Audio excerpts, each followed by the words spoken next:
I think my future mother-in-law may be trying to sabotage my relationship with my fiancé. Long-time lurker, first-time advice seeker. Let's get down to business. I've been with my fiancé Adam for 5 years and we've been engaged for 7 months. We have a beautiful home together and we both work really hard at our relationship. The issue isn't with Adam. He does his very best to try to mitigate the situation with his mom, but it's wearing on him, and I worry that one day he'll have to choose. I don't want him to have to do that. That would hurt him too much to choose between me and his family. There are a lot of situations, but I thought I would highlight the worst/most recent. About 3 years ago, 1 month after we purchased our house, his mom really needed windows in our house. Mold was growing a lot and some no longer had seals. Now, his mom actually has a sizable savings account, enough that she can spend her money frivolously on luxury goods like Birkin bags and getting her hair done 2 times a week, her nails, buying a Mercedes every 2 years, and so on. However, she never budgets for anything. So, she asked him for $25,000 to replace the windows. He said he'd cover them. When he told me, I almost had a heart attack. He said it was a loan and that she'd pay him back. I still have law school debt to cover and we have a larger than we should have mortgage. She made a comment to him about how I would let her freeze to death all winter and he had to help her. We took extra out on the mortgage to cover the windows, top of the line, everything. We still have yet to see a dime. I suppose it went into her new GL class. To quote the Bard, neither a borrower nor a lender be. Adam and I had a vacation planned a year after the windows dilemma happened. We decided that we go to Europe for 2 weeks as he has never been and I lived there from the time I was 3 until I came to America for school. We set our hearts on Spain and rented a lovely apartment in Barcelona for the 2 weeks. It was perfect for 2. We planned all of our tours and outings around our interests. Adam loves architecture, so we had a few tours solely planned for that. His mother decided that she had to come, and she'd never been to Europe either, so she invited herself on our trip. Like I did previously, I tried to appeal to his rational side, but I couldn't get through his emotional side, so I just accepted that she'd be coming along. Well, coach wasn't good enough for her, and she had to have tickets upgraded to business. But she didn't want to travel alone, so she pitched in for a seat for Adam to travel with her. I had to remain in coach alone. Then, she didn't want to stay at the apartment because it wasn't a vacation to her. No, she had to stay at the W in Barcelona, where she begged Adam to stay with her, but there wasn't any room for me. He tried to reason with her, but she cried and said how sad she was without her husband with her as he passed away before they could ever get to Europe together. He passed away 10 years ago. So, I stayed at the apartment alone while they stayed at the hotel. We were supposed to meet up for breakfast, but she would never get ready on time, so they wouldn't be down until 11 a.m., and we missed most of our outings. I definitely felt like a third wheel and questioned why I even bothered to go on the vacation when I could have stayed home and not felt so alone. Adam and I began to discuss wedding plans. I would like to keep it relatively low-key as my family still lives in Europe and cannot attend as my father is very sick and we are worried he may take a turn for the worse. Traveling is just not worth it for him, and I wouldn't want him to risk his health for something that is a one-day event. I told Adam that I would like just a courtroom ceremony, and his mother and sister of course, and friends. We'd then take everyone out for a very fancy dinner. His mother did not, I repeat, not take kindly to this. She said that if her son was going to get married, it would be a grand affair for everyone to see. I just keep looking at my side of the seating chart and the pitiful number of guests. I just want to cry. She has been planning it. I told Adam I didn't want this. I expressly told him that I just wanted a small, really small event. No go. She won't even hear him. She just refers to me as her and she and says how I think that I'm too good for a large wedding and that my family is too good for America. My family is American. My dad was an ambassador. This has been happening a lot recently, and this time, it's just been one too many times. Lately, she has been asking for more together family time. She lives quite close, but we don't see her all that often as she has friends and events that keep her busy, not too busy to plan the wedding though. She has requested that we, Adam and I, have dinner with her 3 times a week. Well, what has been happening is that she has been reserving a spot at the restaurant for 6 p.m. I don't get home until 6:30 some nights. She has just been encouraging Adam to eat out with her as I am too thoughtless to come home at a decent hour to eat with her son. How lonely that must be for him. It honestly doesn't bother me that he goes out to eat with her that often, but the things she says behind my back, well. I came home early tonight.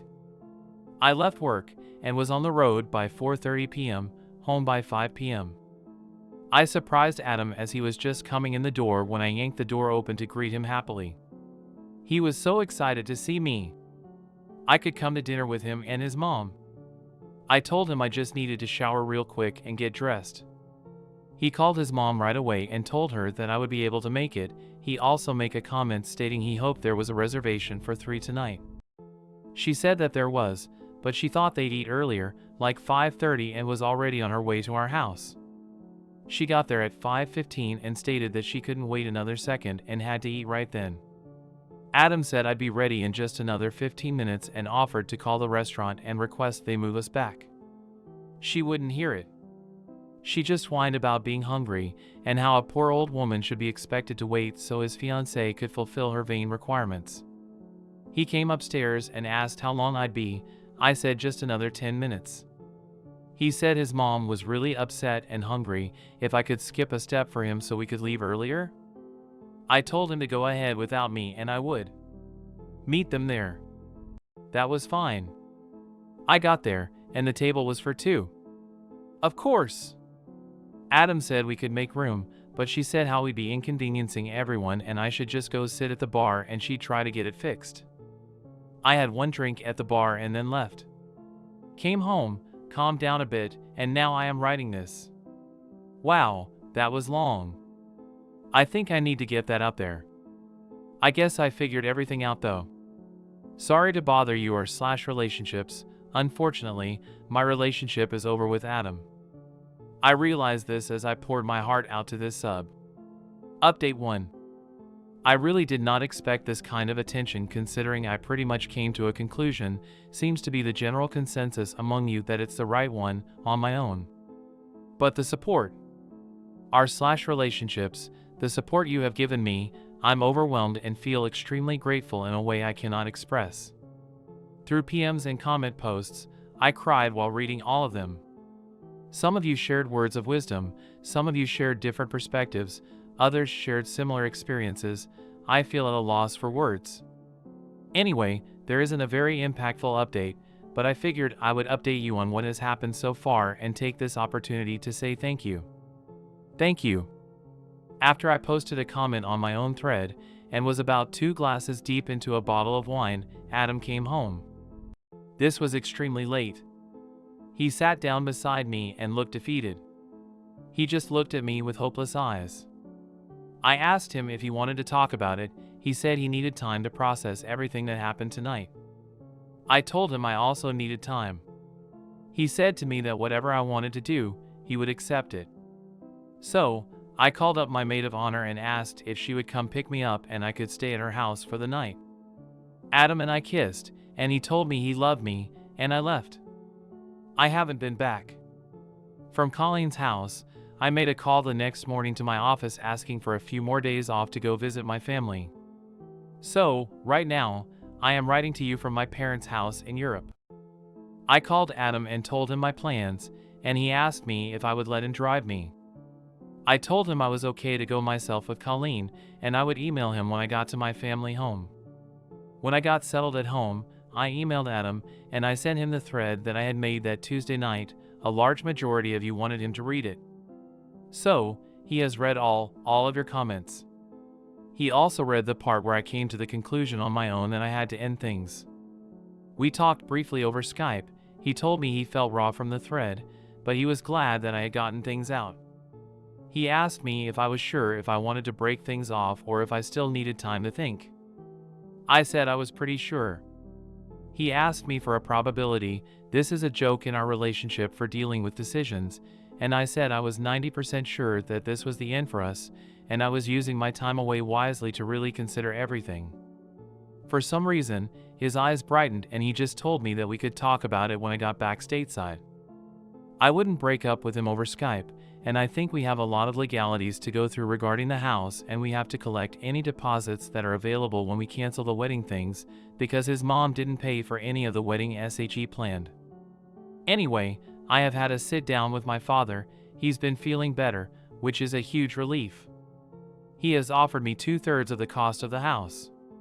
So I could either buy it from Adam and pay off most of the mortgage, or just walk away and buy myself something else. I didn't expect this, but he said it would give me options should I decide what he thinks I have decided. He says he just wants me to have freedom, and that he wouldn't want to see my heart and my bank account broken at the same time. So, that's that. Like I said, nothing really happened between Adam and I. I do have more power though, thanks to my parents, and I have been enjoying my time with my family. My mom and I have been shopping a lot, and my brother, my dad's doctor, and his family have been coming over for dinner quite a bit. My sister is expected to return from China tomorrow, and I am very excited to see her. I wish you all a happy holidays and a hopeful new year. Hopefully, my next update will have a conclusion, one way or another. TLDR, Adam saw the original. Nothing has happened as of yet, but my parents gave me money to get myself out of the housing situation if need be. Update 2. Hi! I first would like to apologize for how long this update took. I've been completely swamped at work, and things have been happening at home too. So let's get into that. I want to thank everyone again for their continued support and interest in my relationship issues. Sincerely, the advice and shared experiences has made everything a lot clearer. Also, Adam has been following along. Firstly, I specifically want to thank everyone who defended and supported Adam. I don't see him as a bad guy, and I really wouldn't be vindictive. So, passive-aggressive comments while leaving, or making rude comments to him, or anything really mean-hearted, I couldn't do to him. He has supported me emotionally through getting my MBA, he helped me study for my LSATs, he read over my essays to apply to law schools, he did mock interviews with me, he sat through boring orientations with me, he stayed up all night with me when I was sick with nerves before taking the bar. He was my cheerleader when I ran my first triathlon, and he is my champion when I see a house centipede. He is my dream man. And I would never give up my relationship with him if I didn't feel like I was fighting a losing battle. Now, are you guys in for a real shocker? Someone made a comment in the update that he would be outside my parents' house if he really wanted it to work. He took your advice to heart, and he was outside with his bags and a rental on the evening of the 24th. I was taken aback, and I blurted out, "What the fuck are you doing here?"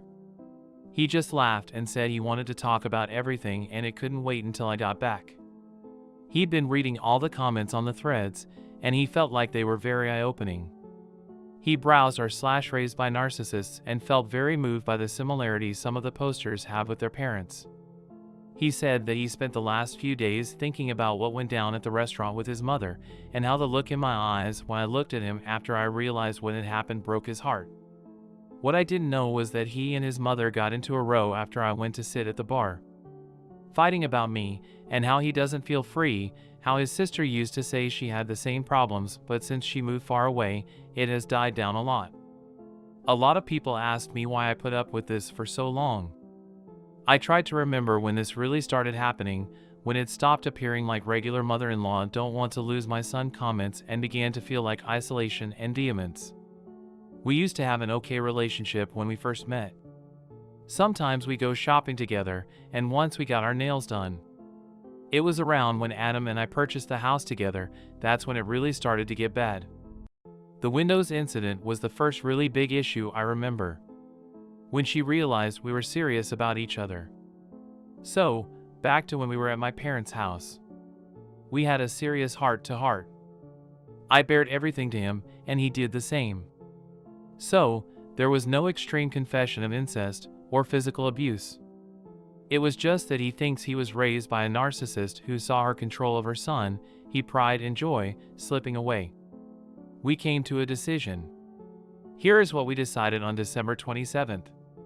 He went back to the US after New Year's Day, a couple of days before me, and moved his stuff out of our place to a friend's. He didn't want me to have to be inconvenienced for changes he had to make. We have put our engagement on hold for the time being. He canceled all the plans his mother made. He has been seeing a therapist since the middle of January pretty consistently, 2 to 3 times a week. I've been to 4 sessions with him. His mother has not. We have sort of begun dating each other again. I have been talking to his sister, and the things their mother put her through, Adam is very lucky. Now, about his mother. He has decided to give her one last chance to go to therapy with him, and he has stated that if she does not, he will be going no contact with her. We have a lot to rebuild, but I know we can do it together. TLDR, thank you everyone for the continued support / interest / advice. Got a complaint about my TLDR, Adam and I were able to work out a plan for our relationship, put our engagement on hold, see a therapist, and set clear boundaries / no contact with his mother. Update 3. Adam and I will be composing this thread together. Oh no. I gave away the ending. Yes, we are together. In fact, we're married. Here goes. Last time we left off, Adam was seeing a shrink, still is, to try to unwind some of the damage his mother did. We were living separately for the time being. Adam's mother tried to commit suicide, but no really, she called emergency services before she tried and didn't even have time to swallow more than 2 pills. It's so scary to think that within his mind there was such an abusive past when he has always had such a happy exterior. My husband, man that's fun to say, was basically traumatized by his own mother his entire life. As was his sister. I had alluded before in one previous thread that Adam's sister had it a lot worse than Adam when they were younger, but when Adam's father died, his mom locked in on him. So, Adam's dad died of kidney failure. However, Adam had donated one of his kidneys to try to save him. His father's body rejected the donation and passed away about 11 years ago this coming April.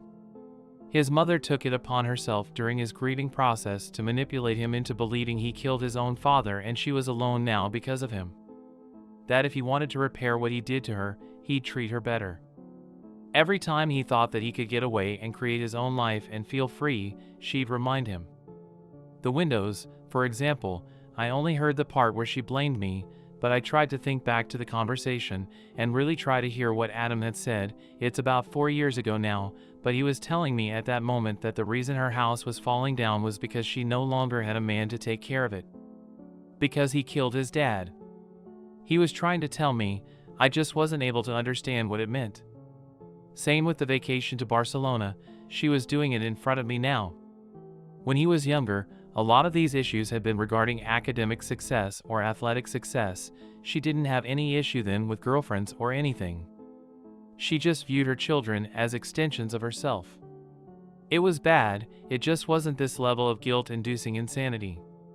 Let's get back to the present day. Adam's psychologist had suggested Adam offer his mother a chance to come to therapy to work out issues. He wasn't able to propose this to her at the time because after her suicide attempt she whisked herself away on a cruise to get some much-needed R&R, whatever. Oh my God. You'd think he was asking her to murder puppies with the way she went on. So, that's that. No contact. She has tried, but Adam has either ignored all phone calls with unknown numbers, we had our locks changed, and his work has strict instructions not to let her pass the doors. She moved to where Adam's sister lives in July, but I know that his sister, we are close, has been no contact with her since she met her husband. We wrote off the $25,000, we either get it back in probate court, in inheritance, or not at all.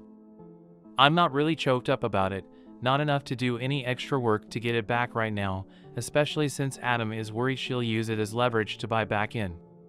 We ended up getting married in September, flew out to be with my parents this week to renew our vows in their house, and we're going to have our honeymoon in Fiji come January. My dad isn't doing so well, but he always seems to fluctuate like that. However, my brother isn't optimistic this time. Sad face. Anyway, we were wondering, since you have all been so supportive, if you would do us one small favor. Adam and I are going to have a greeting ceremony for his father, so he can process it correctly without manipulation. For any of you who have lost parents, what helped you get through it? Thank you for everything. We wish we could have invited each and every one of you to our wedding, but that would be creepy. TLDR, Adam has gone no contact with his mother. We got married, going to Fiji for our honeymoon. Adam and I are going to re-grieve his father's death. Any tips for how to get through grief of a passing parent would be much appreciated.